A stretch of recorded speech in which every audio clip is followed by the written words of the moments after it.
Are business leaders, I mean, why is it, let me say this very clearly, why is it not hypocrisy for the president to take campaign donations from private equity when he's attacking private equity and making that a central part of his campaign? Because, Christine, that's not just comparing apples and oranges. It's comparing apples and coconuts. I mean, accepting a contribution?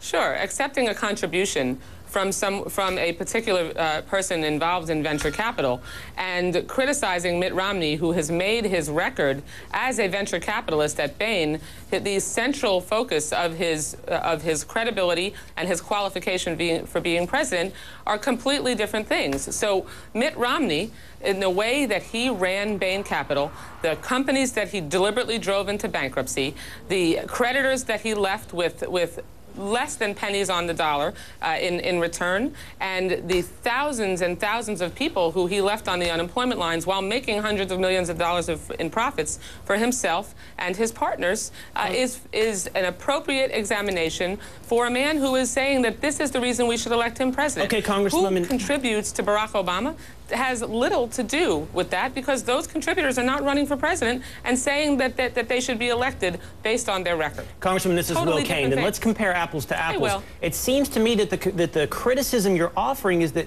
Mitt Romney went into businesses and laid people off.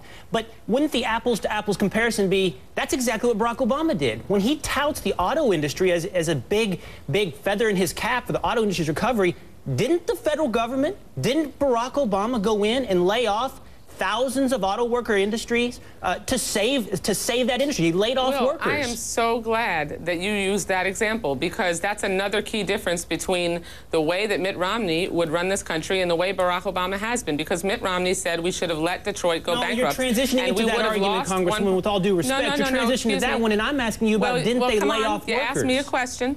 You asked me a question, and I'm going to answer the question. I may not answer it the way you want me to, but I'm going to answer it. I doubt that, right? So, surprise, surprise. But Barack Obama made sure that we have an American automobile industry and saved 1.4 million jobs in the pipeline, all the way up from suppliers to direct employees of those manufacturers, and Mitt Romney would have let them go bankrupt. And that is why you see in that polling today that President Obama's ahead in Ohio. That's my point. He saved that industry. He's neck and neck in Indiana. Did he not save that industry by laying off workers at the auto companies? No. And didn't Mitt Romney produce net job growth through all the companies Bain owned, when sometimes he had to lay off workers at certain companies?